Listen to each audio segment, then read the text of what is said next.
Pues muchas gracias a los organizadores, al doctor Paz, gracias a quienes siguen aquí con nosotros. En nombre de Oticon Medical, pues agradecerles la presencia, agradecer la invitación. Esperamos que lo que podamos presentar el día de hoy sea interesante. Mi nombre es Alejandro Moreno. Acá en el Congreso está también nuestro soporte clínico Verónica Gutiérrez y nuestro especialista de producto Daniel Suárez. ¿Quiénes somos Oticon Medical? Para quienes... A ver, un segundito.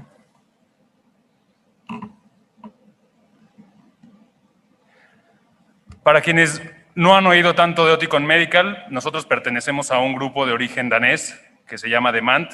Somos líderes mundiales en salud auditiva y tenemos 4 unidades de negocio, auxiliares auditivos, dentro del cual ustedes verán las diferentes marcas que manejamos, implantes, que es la línea que yo represento para Latinoamérica, los países de habla hispana, es decir, todos excepto Brasil, la parte de diagnóstico y parte de comunicaciones.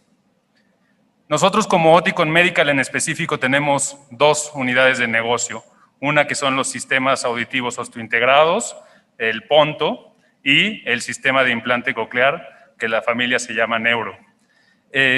Tenemos 3 sitios principales. Nuestras oficinas corporativas están en Copenhague, Dinamarca.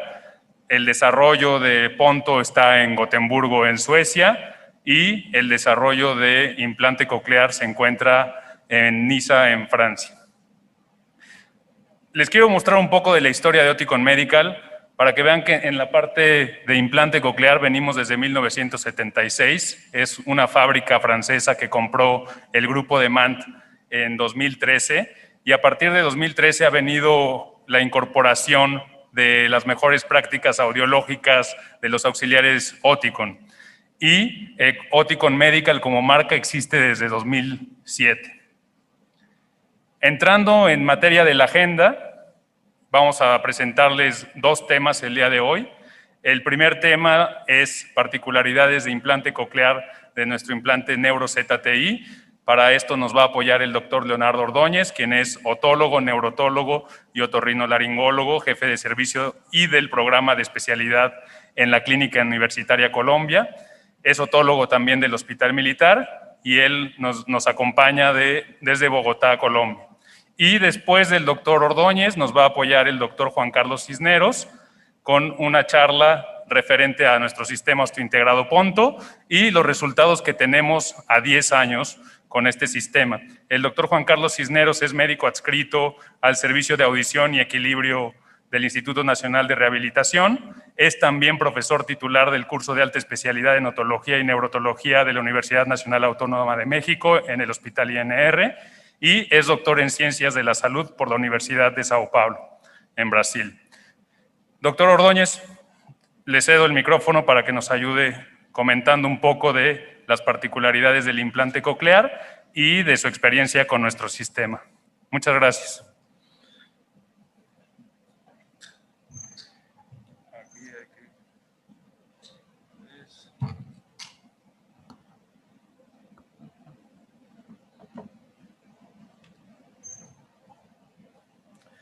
Bueno, muchas gracias. Ya terminando el evento que salió muy bien. Felicitaciones nuevamente al comité organizador, a Gabriel que ha estado al frente y a Oticon, Alejandro, a todo el grupo que lo apoya por la invitación que me hizo a este evento. Yo les voy a hablar un poco de las particularidades del implante Neuro ZTI y sobre todo me voy a basar en la experiencia y cuando hablamos de particularidades realmente yo me voy a referir a aquellos aspectos que yo noto que pueden ser un poco diferentes desde el punto de vista de aplicabilidad, tanto para el desarrollo de la cirugía como para los resultados posteriores en la cirugía, de forma que no es una charla realmente técnica a fondo de funcionamiento del implante, sino es más mi apreciación de estos aspectos especiales del Neuro ZTI.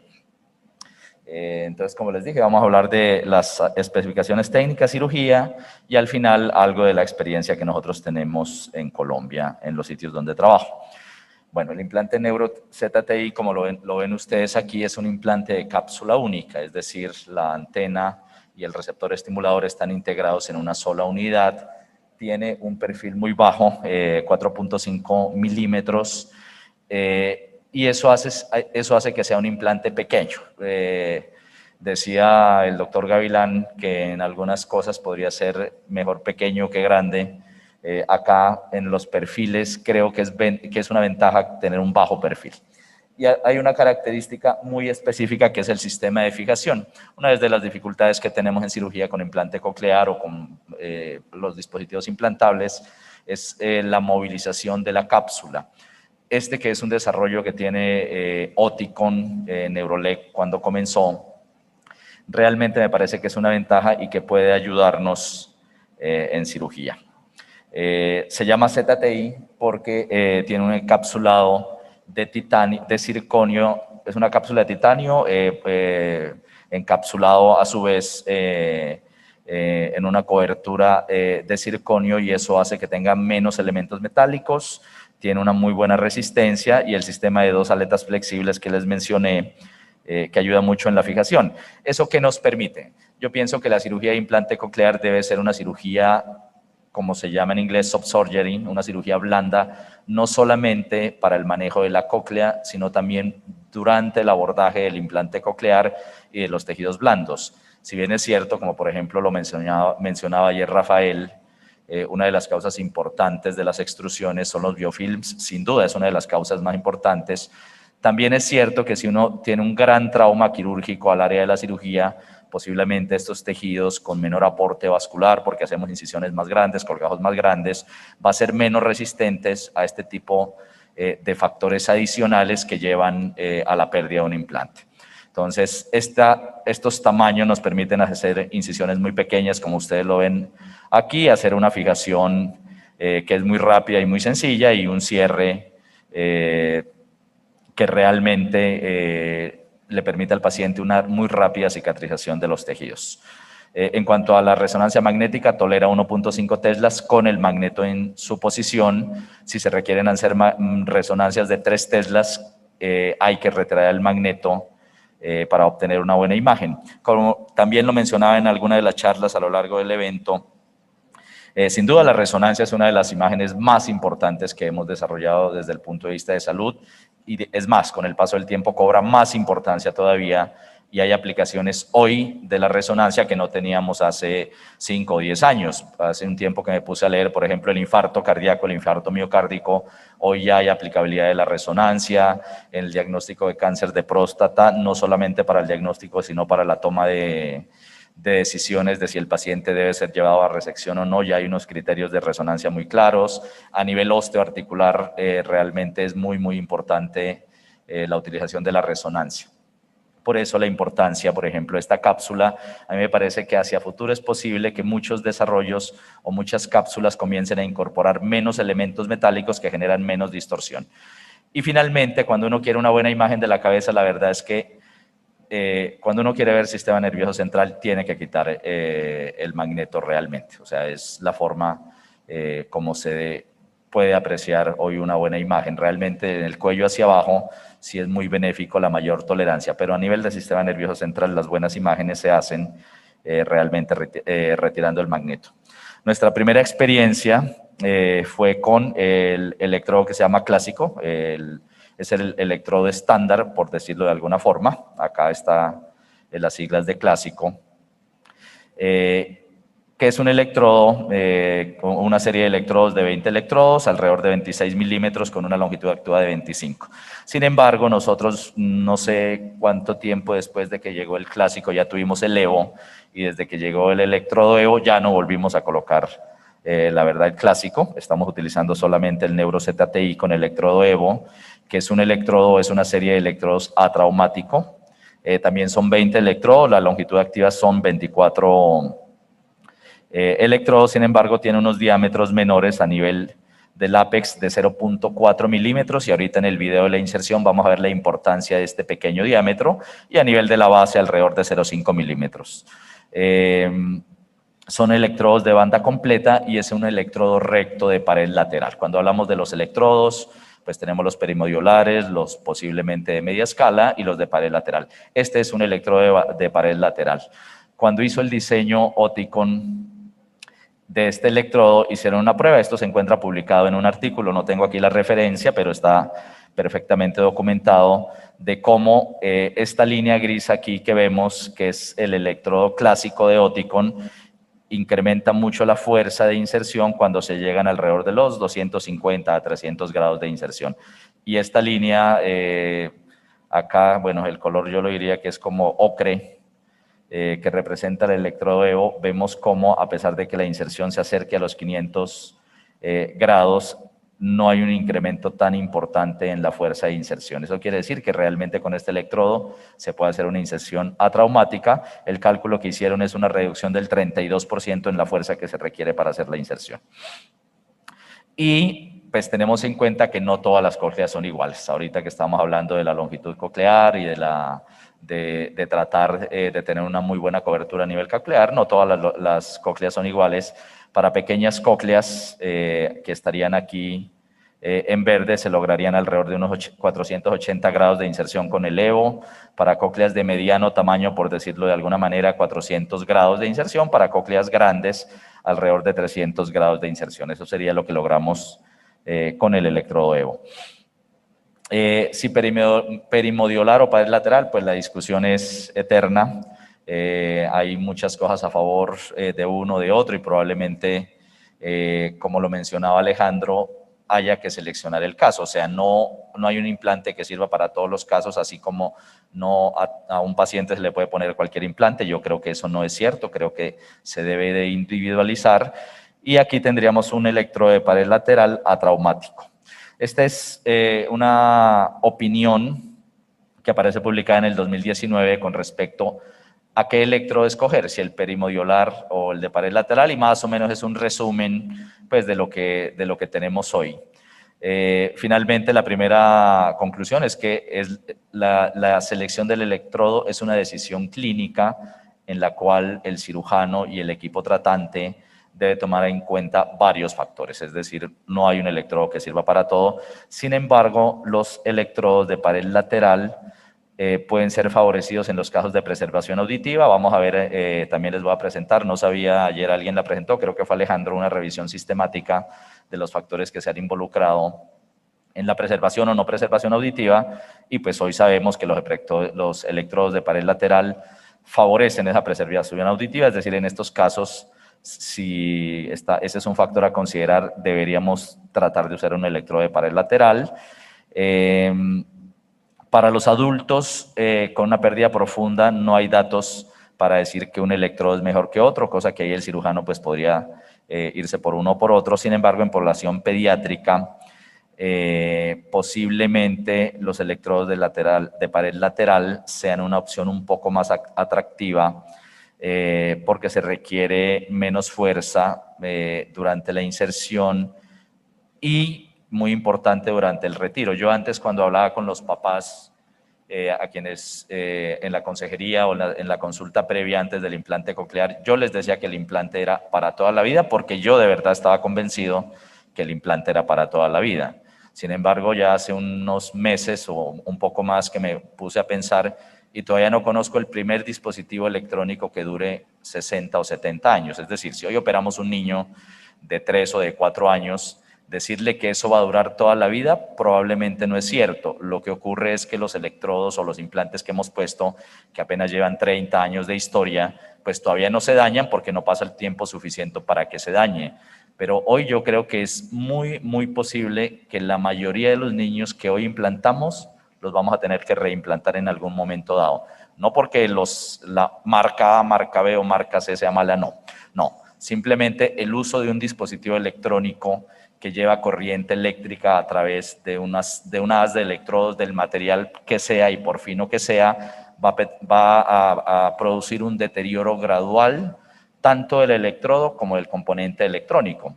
Uno se pone a pensar en los celulares. Yo digo, bueno, ¿cuánto tiempo dura un celular? En mis cálculos, haciéndolo durar mucho, 5 años. Esas son mis cuentas. Puede ser que 2 años cada vez que sale la nueva versión de Samsung, Galaxy, de iPhone, pero uno dice, bueno, ¿será que hoy hay alguien aquí que esté usando un teléfono celular de hace 10 años? No creo que haya muchos. Entonces yo me he puesto a pensar, ¿será que ¿Un implante coclear realmente va a durar toda la vida? Y hoy la respuesta para mí es no.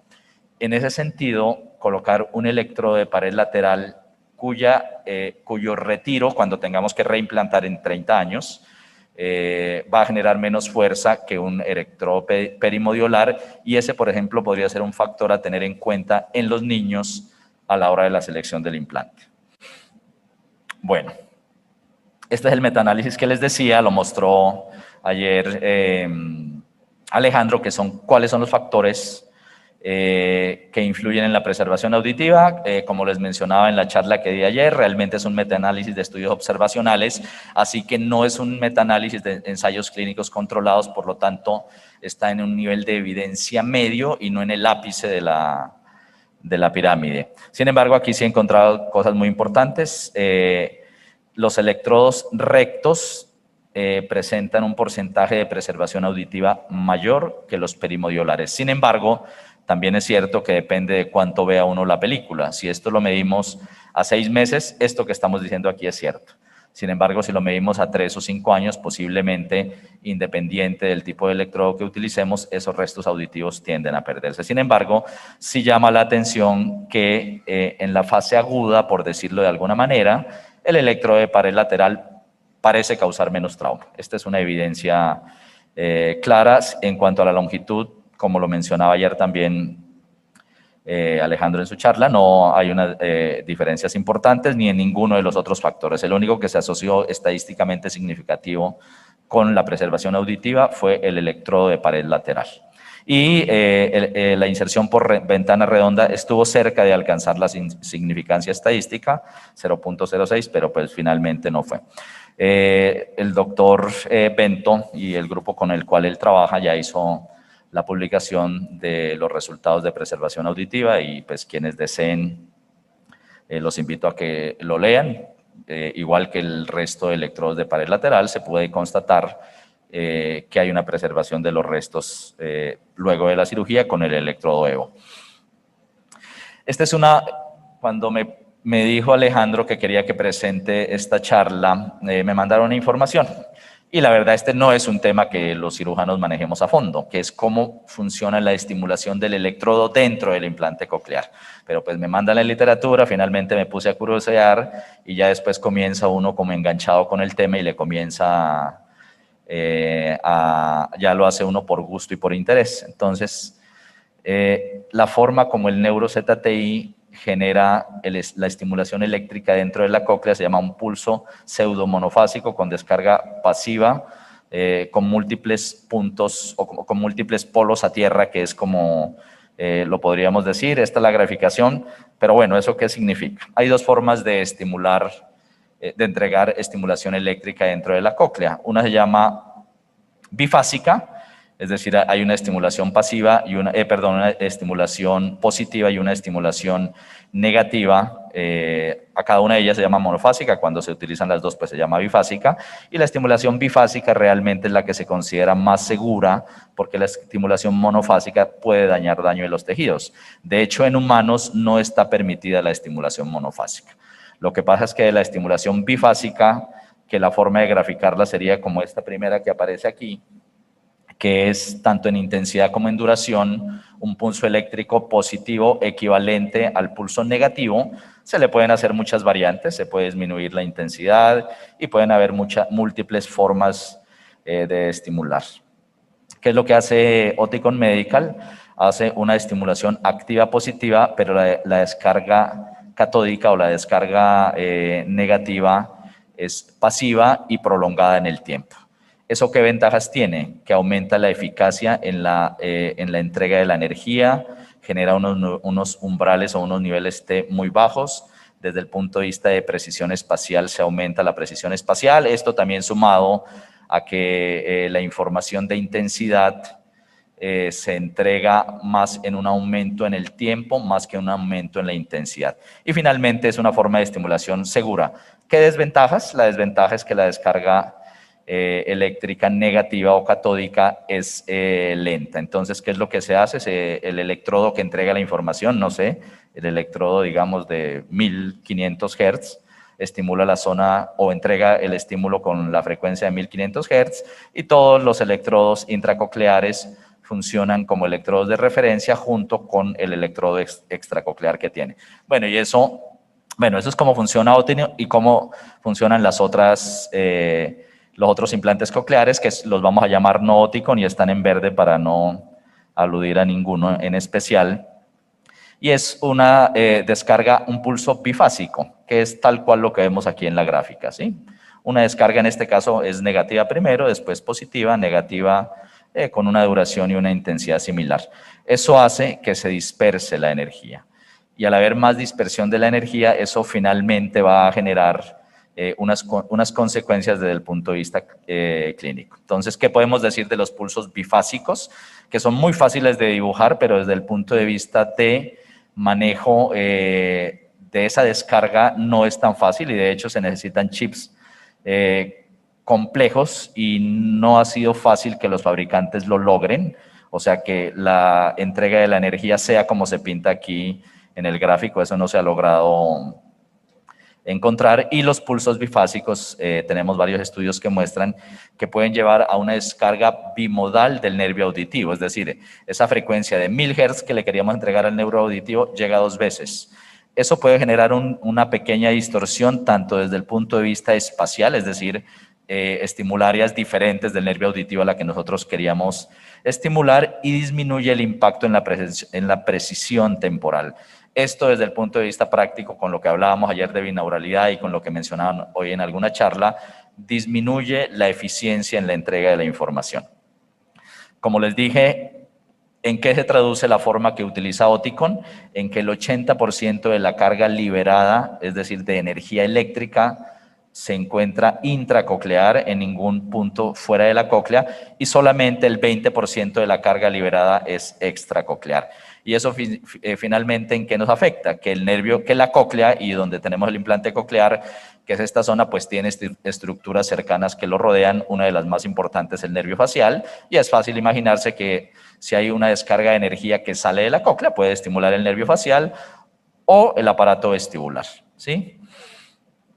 Con respecto al nervio facial, hay múltiples artículos que uno se puede poner a revisar y se encuentra, y seguramente tendremos casos en que los pacientes comienzan a tener estimulación del nervio facial al utilizar su implante coclear, y lo que eso finalmente se traduce en que el paciente van, lo reprograman, encuentran los 2 o 3 o el único electrodo que genera la molestia y lo inactivan, pero al inactivar un electrodo pues estamos perdiendo una fuente de entrega de información. Estos son varios artículos que encontré. Obviamente esta es una cóclea disecada y vemos esa cercanía que hay entre el nervio facial. Este es el segmento laberíntico del nervio facial, en donde la vuelta basal comienza a subir, es uno de los puntos más cercanos, y esos electrodos son los que suelen generar el problema de la estimulación facial indeseada, que para el caso de Oticon Medical corresponderían a los electrodos que están entre el 14, el 15 y el 16. Serían los que están más cerca al nervio facial y serían los que corren ese riesgo. Sin embargo, como lo mencionamos, con una entrega de energía que en su mayoría está dentro de la cóclea, esta escasa dispersión uno esperaría que genere menos problemas de estimulación facial. Y la otra es la estimulación vestibular. La estimulación vestibular son esos pacientes que comienzan a tener problemas de equilibrio, que obviamente no solamente es por la utilización del implante coclear. Los pacientes que tienen patologías cocleares, pues posiblemente tienen patologías vestibulares, y el órgano vestibular ya puede estar dañado por la enfermedad que causó a su vez la hipoacusia. Sin embargo, también la cirugía de implante coclear pues es una cirugía, es un trauma al aparato vestibular, pero también la utilización del implante coclear. Esto simplemente es un metaanálisis que muestra cómo hay incremento en el reporte de síntomas vestibulares después del implante coclear, que vuelvo y les digo, puede ser por la misma cirugía, no solamente por la utilización del dispositivo. Sin embargo, sí es muy claro que con el paso de los años, esos problemas vestibulares, esta es una gráfica de la frecuencia de patología vestibular post-implantación coclear, y esto es la edad. Entonces vemos que el grupo poblacional de los 50 años en adelante son los que tienen más problemas, pues porque tienen más problemas asociados, y es posible que una estimulación intracoclear más específica ayude a disminuir estos problemas de estimulación vestibular indeseada. Bueno, ahora sí vamos a hablar un poco de la cirugía con las particularidades del NeuroZTI. Hay algunas que las vamos a pasar muy rápido, pues porque ya las conocen. Dado que es una cápsula muy pequeña, pues podemos hacer incisiones, como lo vemos aquí, de 4 centímetros, muy pequeñas. Hacemos la mastoidectomía convencional, igual que en la técnica clásica de implantación coclear, y yo a este implante le hago aquí un pequeño canal para que el haz de electrodos no entre de forma abrupta a la mastoides y por la presión de los tejidos blandos y alguna fuerza externa pueda lesionar al implante en esa zona. Entonces siempre que hacemos un NeuroZTI hacemos este canal óseo. Después de eso, aquí vemos una foto un poco más cercana del fresado para el haz de electrodos. Después de eso va la timpanotomía tal cual la hemos hecho y hacemos un fresado del nicho de la ventana redonda para exponer lo mejor que podamos la ventana redonda, igual que con los otros dispositivos. Luego de eso venimos a colocar la cápsula y aquí es donde les digo pues que simplemente es poner la cápsula y atornillar estos tornillos que son autoperforantes y autorroscantes con estas aletas de fijación. El haz de electrodos va por el canal que habíamos diseñado y les voy a poner aquí un pequeño video de inserción de un NeuroZTI bajo visión endoscópica. Este es un oído derecho. Acá tenemos la articulación incudo-estapedial. Por acá está el martillo. Aquí tenemos el nicho de la ventana redonda que lo hemos fresado bastante bien. Aquí va el facial en el segundo codo y aquí el segmento mastoideo. Y vemos muy bien la ventana redonda. No lo voy a parar porque he visto que se sale de la diapositiva, entonces lo vamos a dejar corriendo del video. Entonces vemos acá la incudo-estapedial. Se ve bastante bien, por acá se ve el mango del martillo vemos aquí el juego de ventanas, es decir, en el abordaje de ventana redonda pues no rompimos la ventana redonda, eso es lo que queríamos mostrar ahí. Y vamos a hacer la apertura de la ventana redonda. En la cirugía traumática, para mí lo que uno hace es una ostomía de la ventana redonda, que es el equivalente a la fenestra de la platina del estribo durante la cirugía de otoesclerosis. Entonces con una aguja, en este caso una aguja muy delgada hipodérmica, hacemos una pequeña punción. Vamos a ver aquí la pequeña punción y la salida de perilinfa, que se va a ver muy claro. Ahí se ve la pequeña punción. Ahí lo repetimos en el video para que se vea. Y solo por esa punción ingresamos el electrodo. Es decir, desde el punto de vista de trauma, realmente es una cirugía, o este electrodo permite un ingreso muy atraumático. Bueno, se me cayó el video. Creo que no lo toqué, pero... A ver.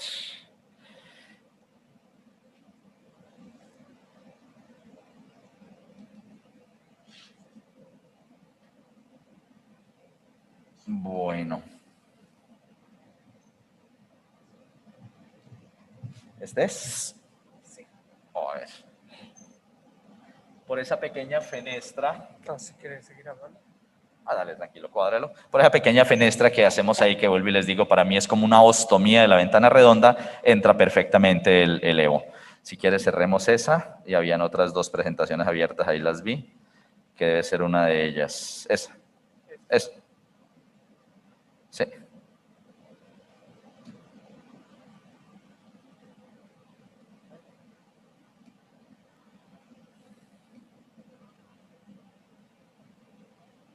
Más abajo, no, más abajo.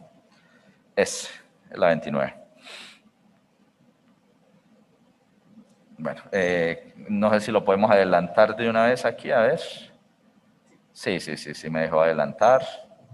Entonces ya hicimos la fenestra o la ostomía en la ventana redonda, el haz de electrodos que ya conocemos, y no se necesita más. A través de esa ostomía es suficiente para hacer el ingreso del electrodo de forma muy tranquila, como lo han mencionado a lo largo de las charlas, 1 segundo por electrodo es la recomendación, y miren que uno no necesita ampliar absolutamente nada más.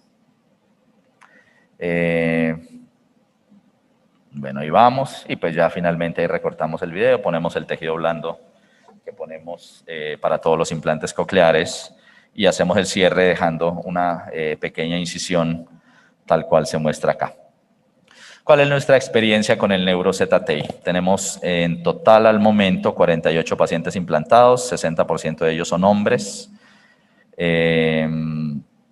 Lado derecho 32, lado izquierdo 16, esto porque algunos unilaterales, cuando comenzamos unilateral, siempre preferimos el lado derecho, cuando todo lo demás es igual, escogemos el lado derecho, y también tenemos 8 casos binaurales, que a mí fue un implante que me pareció de lo mejor que se ha hecho, me gustó mucho, los resultados muy buenos, es un implante coclear que estaba diseñado para adultos, no se podía colocar en niños, y los casos que tenemos son muy buenos y muy eficientes.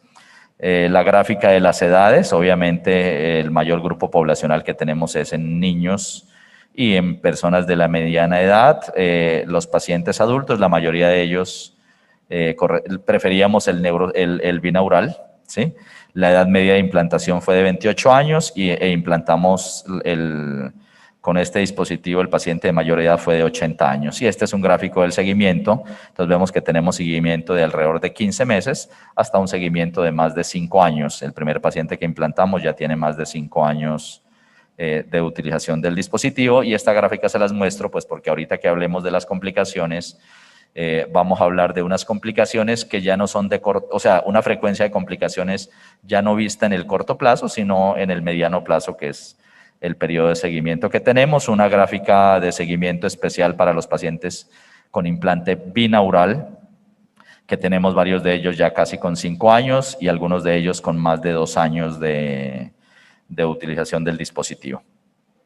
Una de las cosas, al menos desde mi perspectiva, ventajas de este implante es que es una cápsula pequeña que permite hacer una incisión pequeña y cuyo sistema de fijación genera mucha tranquilidad en el sentido de que no van a haber movilizaciones. Entonces, pues, para tratar de llevarlo esto a números, lo que hicimos fue calcular la duración de la cirugía. Aquí no van los 48 pacientes, sino que los redibujé a 16 que yo hice, pues para que sea el mismo cirujano con la misma técnica quirúrgica, y la definición de tiempo quirúrgico lo definimos, la definición operativa es de incisión hasta que se hacía el cierre y la telemetría. Yo normalmente cierro y después hago telemetría, a pesar de que las casas muchas veces recomiendan que se haga telemetría y después el cierre. Yo lo hago por un asunto de tener más rápida cerrada la cavidad, menor exposición a contaminación, y lo hago pues siempre que estoy 100% seguro que el electrodo está en la cóclea. Cuando yo tengo dudas de que el electrodo no está en la cóclea o fue una cirugía traumática, ahí sí hago la telemetría antes del cierre. Entonces así fue como definimos la duración de la cirugía. En el caso de Oticon no hice fresado del lecho, se usaron los tornillos de fijación, 16 casos. En las otras implantes no Oticon, yo siempre hago fresado del lecho, siempre hago un fresado del lecho tal cual se ve acá, hago un túnel y un canal para por el canal meter el electrodo para no traumatizarlo. En ningún caso se tomó pacientes de anatomía alterada del hueso temporal o del oído interno. El tiempo medio para los pacientes de Oticon con esta definición operativa fue de 41 minutos y en los que no eran Oticon de 51 minutos, una diferencia de 10 minutos. Si uno le hace una prueba estadística, la diferencia es estadísticamente significativa, pero metodológicamente no sería correcto, por eso no la puse, porque desde el punto de vista de diseño de la investigación no se diseñó la investigación para hacer esta comparación. Y uno dice, bueno, ¿para qué es importante o por qué es importante que una cirugía sea más corta? Y más allá de cualquier cosa de la que podamos hablar, hay un aspecto que es el que les quiero mencionar. Uno puede hablar que pues opera más pacientes, sea más rápido para la casa, a todo el mundo le gusta una cirugía más corta, pero realmente yo creo que en lo que nos tenemos que centrar, sobre todo en los niños, es en la duración del tiempo anestésico. Creo que han leído los estudios y los estudios son muy claros que la anestesia general es una noxa para el sistema nervioso central de los niños y hay muerte neuronal en todos los periodos de anestesia general que recibe un niño. Hoy sabemos que esos periodos son acumulativos, es decir, si se opera a un niño porque se fracturó una pierna y esa cirugía duró 1 hora y a los 6 meses lo tuvieron que anestesiar por una muñeca, pues eso se le va sumando. y ese efecto tóxico de los anestésicos sobre el sistema nervioso central es acumulativo. Ahí es muy importante que una cirugía sea más corta. Hoy está bastante igual, no hay ensayos clínicos controlados, no es fácil hacer ese tipo de diseño en este tipo de situaciones clínicas, pero para cirugías de más de 1 hora es bastante claro que la muerte neuronal aumenta. En las cirugías que duran menos de 1 hora no se han encontrado en diferencias claras. De hecho, ahí sí hay un ensayo clínico controlado de niños que recibieron herniorrafia y les midieron el desempeño cognitivo como a los 4 o 5 años. Para cirugías de menos de 1 hora no hay diferencias importantes. Para cirugías de más de 1 hora sí hay unas diferencias muy importantes. Y acuérdense que sería muy difícil hacer un implante coclear bilateral en menos de 1 hora. Muy complejo, no sé si algún día llegamos a un tiempo así, pero al menos con los estándares actuales que tenemos, no. Y en cuanto a la tasa de complicaciones, las vamos a dividir, como pues ya ustedes conocen, en mayores, menores. No tenemos ninguna complicación mayor, es decir, tenemos 0% de complicaciones mayores, y recuerden que estamos mirando a 5 años, es decir, no tenemos ninguna extrusión, ninguna movilización, ningún paciente implantado. En cuanto a complicaciones menores, tenemos 2 pacientes que hicieron un vértigo posicional paroxístico benigno, que se trató con maniobras de reposicionamiento y resolvieron. Y tenemos un paciente que tenía estimulación vestibular con el uso del implante coclear, eso representa el 2.2%.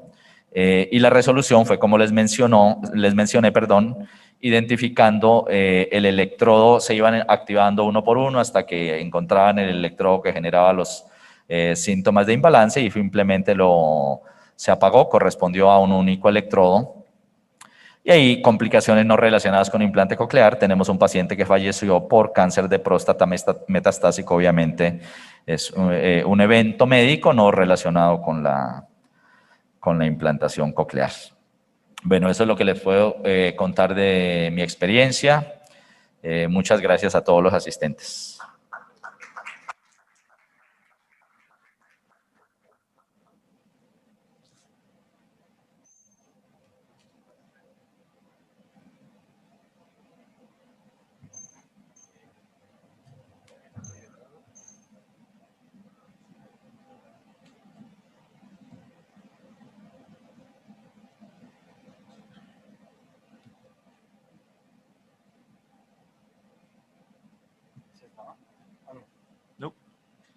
Esa. Bueno, muy buenas tardes a todos. Primero, agradecer de nuevo al comité organizador, al doctor Gabriel Paz, a todos por la invitación y tenernos a todos aquí. Y de nuevo, quiero agradecer particularmente a Oticon Medical por la invitación y el darme la confianza de hablar acerca del sistema Ponto para ustedes y de esto que es 10 años de experiencia con sistema Ponto. Este es un aviso de privacidad porque la plática se está dando en línea también. Y les voy a hablar de estos 7 puntos: la preservación de tejidos blandos para técnica segura con sistema Ponto, técnica de incisión lineal con preservación de tejidos, la técnica MIPS, algunas consideraciones especiales para los cirujanos que empiecen a realizar esta cirugía, hablar un tanto de las complicaciones que podemos tener con sistema Ponto y los beneficios de Ponto a 10 años. Entonces, esta primera diapositiva que les presento nos habla de la evolución de los sistemas osteointegrados que vienen desde 1977 al 79, se hacían estos colgajos en U. Posteriormente, se hicieron durante muchos años cirugías adelgazando la piel con el uso de un dermatomo. Yo aún vengo arrastrando algunos pacientes en el Instituto Nacional de Rehabilitación, pacientes que no operé yo y que mantienen un muy buen resultado hasta la fecha, por suerte, con esas pieles sumamente adelgazadas, ya que en la cirugía se utilizaban dermatomos. Luego, para el año 2009, viene la técnica de incisión lineal, ya sea con incisión y salida del abutment por contrabertura o en la misma incisión. y reducción del grosor del tejido aún. La tendencia era cada vez utilizar tornillos más pequeños, y utilizando tornillos más y más y más pequeños, lo que empezamos a ver es que esos implantes eventualmente terminaban cubiertos de piel. Y a partir de 2012 se hace la técnica de incisión lineal con preservación de tejido. Tenemos una nueva variedad de tamaños de implante y de abutment, y esto ha facilitado el ya no tener tanto sobrecrecimiento de piel, o la posibilidad de que si tenemos un tornillo de una altura determinada, podemos sustituir este por uno de un tamaño mayor, un implante de un tamaño mayor. Y para 2015, Oticon innova con la técnica MIPS, de la que vamos a hablar un poco más adelante, que realmente simplifica aún más esta cirugía de ponto con preservación de tejidos. ¿De qué se trata la cirugía sin reducción de tejidos? Pues esto que les muestro aquí, donde mantenemos ahora todo el grosor de nuestro tejido celular subcutáneo y piel, utilizando implantes de mayor longitud que antes, cuando reducíamos el tamaño de la piel hasta dejar una piel prácticamente atrófica, esto solo para poner implantes cada vez más pequeños que eventualmente nos daban problemas. Este es un paciente que les presento con una técnica de reducción de tejidos a 6 meses de posoperado. Vean la zona alopésica que presenta el paciente. Además de esto, era un paciente que tiene una zona toda la zona está hipoestésica, años y años después de esta cirugía. Este es un paciente al que se colocó un implante con técnica de preservación de tejidos, solo 6 meses después del posoperatorio, realmente con un resultado favorable. Aquí otro paciente que tengo con técnica de preservación de tejidos y una prótesis auricular de silicona. Este artículo, disculpen aquí la falta ortográfica, este artículo muestra las ventajas, concluye con las ventajas de la técnica de preservación de tejidos, comparando 2 grupos de pacientes, 9 pacientes en quienes se utilizaba dermatomo y 9 pacientes en quienes se utilizaba una técnica de preservación de tejidos. Es un artículo del doctor Hultkrantz y básicamente concluye que el tiempo quirúrgico era inclusive menor con la técnica de preservación de tejidos, no teníamos que hacer todo ese trabajo del dermatomo. Las infecciones en estos pacientes fueron menores en la técnica de preservación de tejidos, tenemos menor dolor e hipoestesia, es estéticamente mejor, hay una recuperación más rápida, mínimo tejido cicatricial, una piel intacta con un buen aporte vascular. Y realmente vemos que es una técnica más segura. En el procedimiento se pueden hacer una incisión lineal con un punch en la misma incisión lineal, o hacer una técnica por contrabertura, como lo vamos a ver, pero vean realmente cómo la evolución muestra, aún en esta técnica de incisión lineal, una cicatriz apenas visible y piel muy sana, como se muestra aquí alrededor del abutment. Consideraciones que debemos de tener para un resultado exitoso: medir bien el grosor de la piel, seleccionar adecuadamente el tamaño del abutment y tener una técnica quirúrgica que realmente respete y preserve estos tejidos. Y esto es posible con el sistema Ponto gracias a 2 características que tiene, que son el OptiGrip y el OptiFit, que vamos a mencionar actualmente. OptiFit es un concepto de abutment amigable con la piel, en el cual tenemos diferentes tamaños que se adaptan para diferentes grosores cutáneos, y por otro lado tenemos un implante y un abutment que se adaptan perfectamente sin dejar ningún tipo de hendidura o espacio que favorezca una infección o el crecimiento de piel, utilizando titanio que es biocompatible y amigable con la piel. Para grosores cutáneos de 3, 6, 9 o 12 milímetros, vamos a tener abutments de 6, 9, 12 o 14 milímetros. OptiGrip es el concepto en el cual el implante, que es el BHX o BioHelix, genera una rápida su integración. Esta es la primera superficie de titanio que es modificada por láser. Aquí vemos un corte de microscopía de barrido en el cual podemos ver realmente cómo está trabajada la superficie del BHX. Y esto lo que va a permitir esta formación de micro ranuras que están realizadas no solo a un nivel microscópico, sino a nanoescala, es que van a permitir el crecimiento de hueso que va a ser muy similar al hueso natural y de hecho se ha demostrado que puede ser inclusive esa unión más fuerte que la misma unión entre trabéculas óseas que no tienen al implante.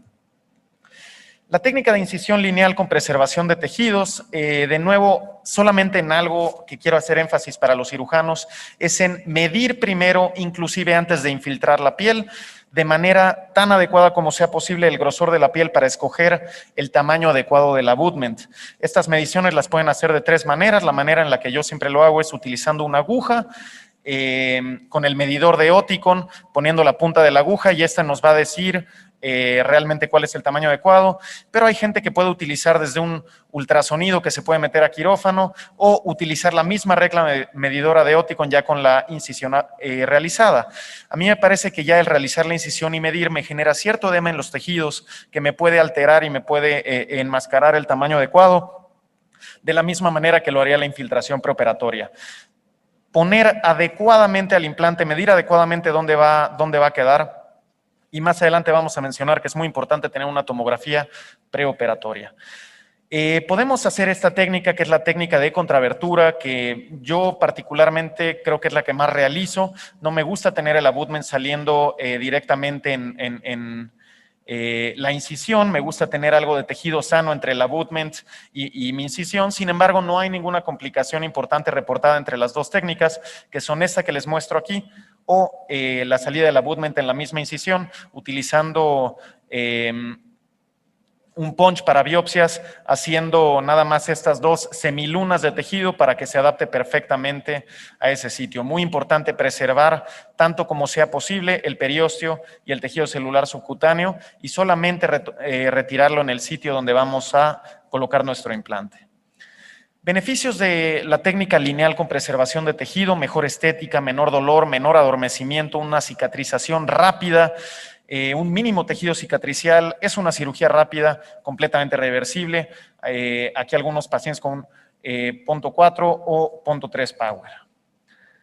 La técnica MIPS, que fue algo que desde 2015 me parece revolucionó la preservación de tejidos, realmente es de gran utilidad, minimiza complicaciones en el postoperatorio y no requiere de suturas. Esa es la gran diferencia con la técnica lineal de preservación de tejidos. Van a ver en estas 5 imágenes lo sencillo que es. Utilizamos la pinza para biopsia punch, colocamos la cánula, a través de la cánula vamos a hacer el fresado, y vamos a retirar la cánula solo en el momento que ya terminamos el fresado y el ensanchamiento. Ahí retiramos la cánula, colocamos el implante y colocamos el healing cap.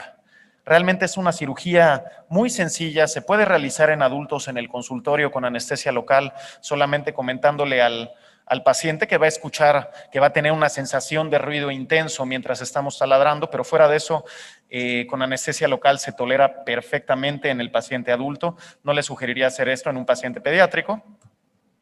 Y realmente cuando nosotros pedimos a Oticon que nos traiga el instrumental, ya sea para una técnica clásica o una técnica MIPS, vean que sí cambian la forma de los perforadores y de los ensanchadores para 4 y 3 milímetros, el healing cap es igual, y vamos a tener esta cánula que es la que es de mucha importancia para no generar calor que lastime los tejidos, que irrite los tejidos y que nos permita hacer el taladrado sin necesidad de suturas. Consideraciones especiales para cirugía Ponto, algunos detalles que me gustaría platicarles. Ponto puede realizarse en 1 o 2 pasos. Recuerden que la FDA no aprueba esta cirugía en menores de 5 años, a pesar de que hay países en Europa, particularmente desde que en los últimos 10 años, en donde se han realizado colocaciones de Ponto en pacientes de hasta 2 años de edad, con buenos resultados. En cirugía de un paso se puede acoplar el abutment al procesador en un periodo que varía entre las 2 semanas y los 3 meses. Yo en general me espero aproximadamente 1 mes para hacer la carga.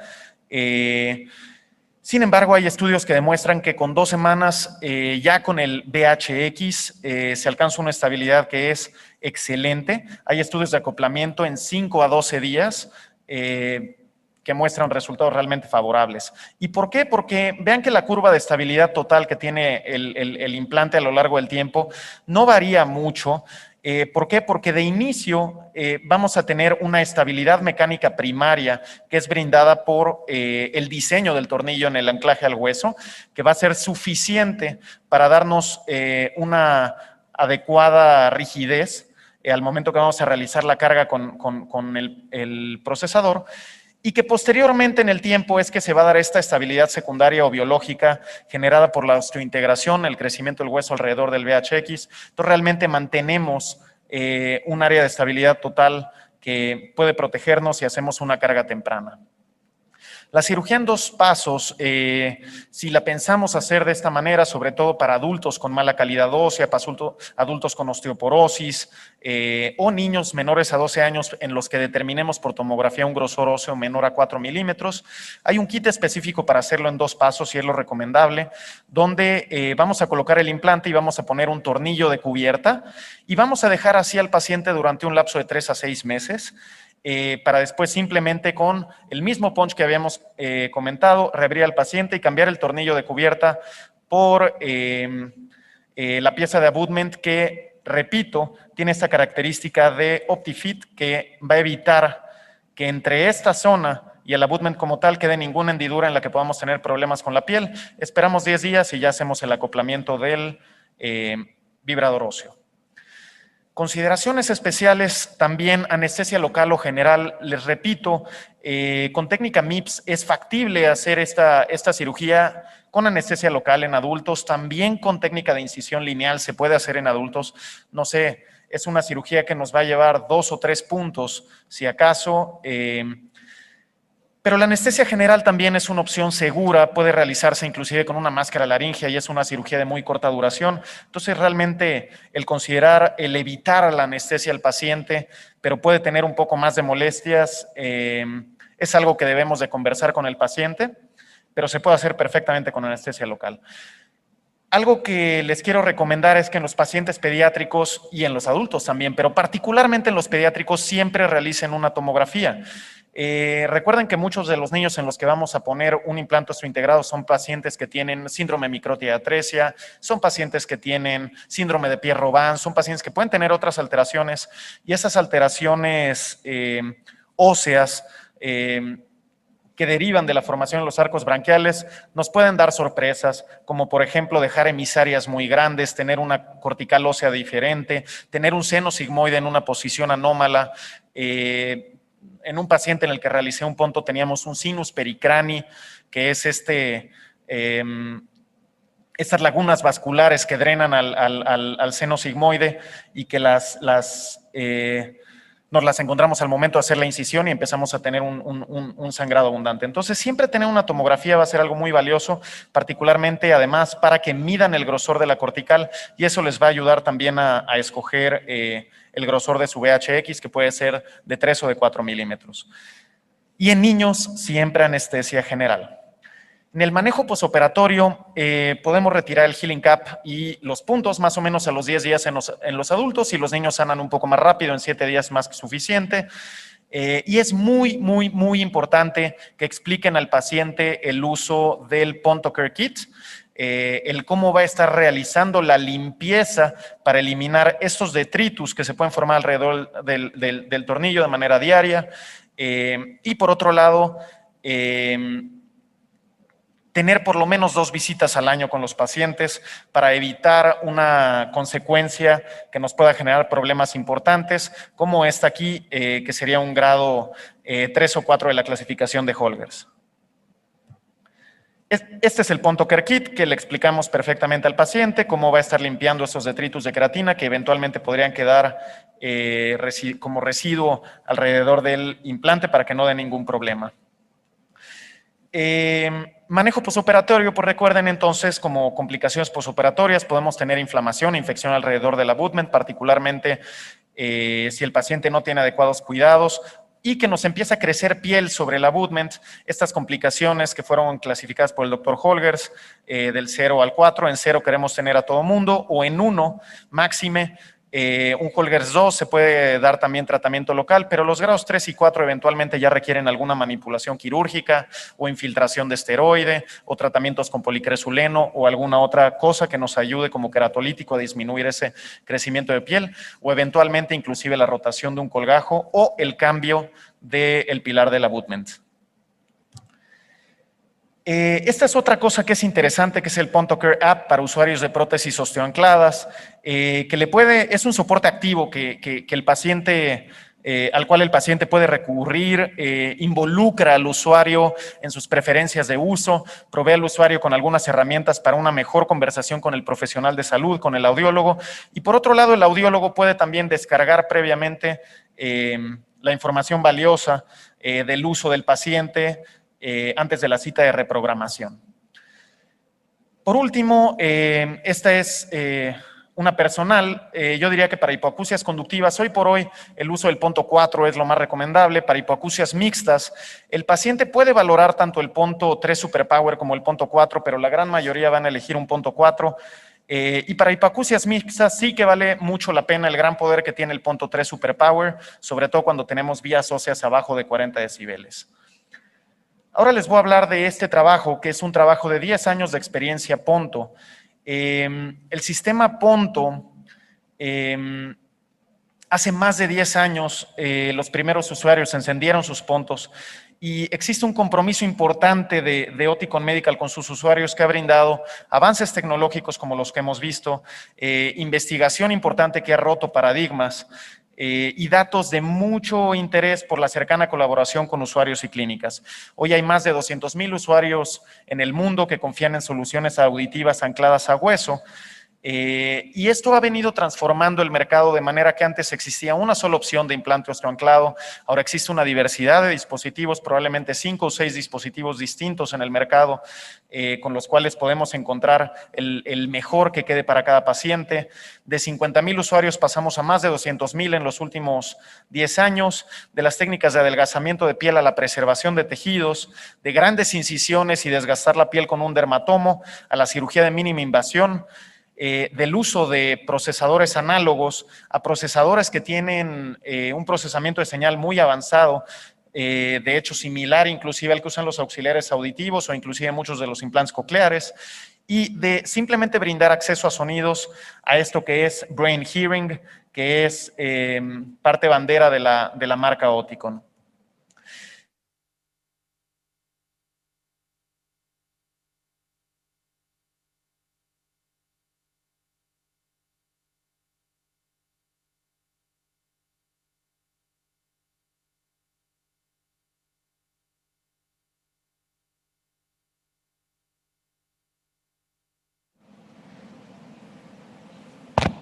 Ahí estamos.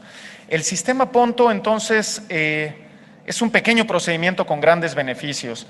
Cirugías que pueden tardar de 15 a 20 minutos, realizándolas con calma si realizamos técnica MIPS.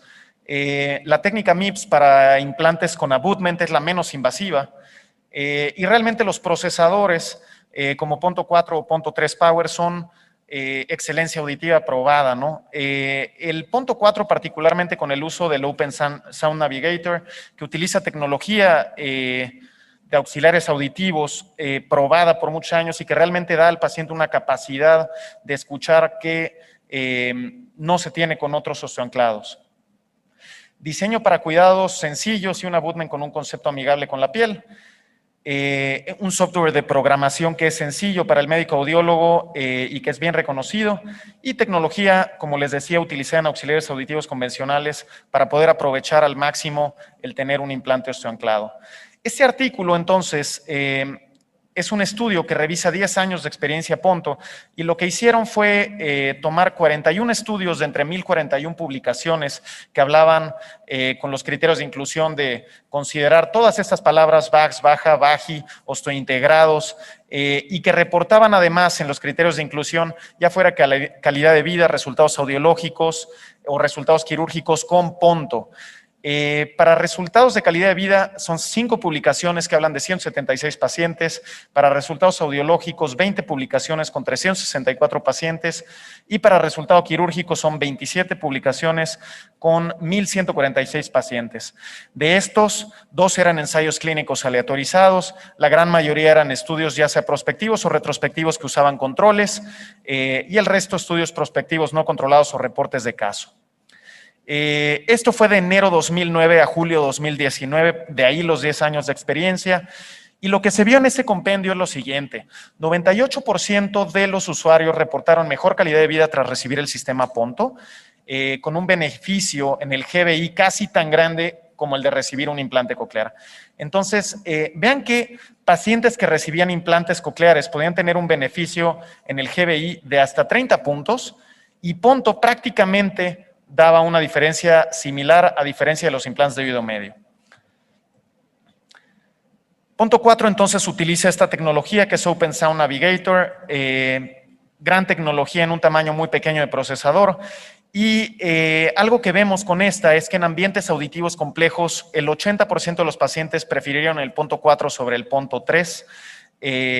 Vean cómo de ambientes silentes donde realmente no veían una gran diferencia entre Ponto 4 y Ponto 3, conforme se fueron complicando, digamos, los ambientes, la mayoría de los pacientes encontraron el beneficio que les brinda Ponto 4 gracias a su velocidad de procesamiento y a sus sistemas de programación. Y vean que se encuentra que Ponto 4 genera una diferencia de más o menos 2.37 decibeles cuando se enciende el Open Sound Navigator, y esos 2.37 decibeles generaron en un grupo grande de pacientes una diferencia de hasta un 30% en su discriminación fonémica.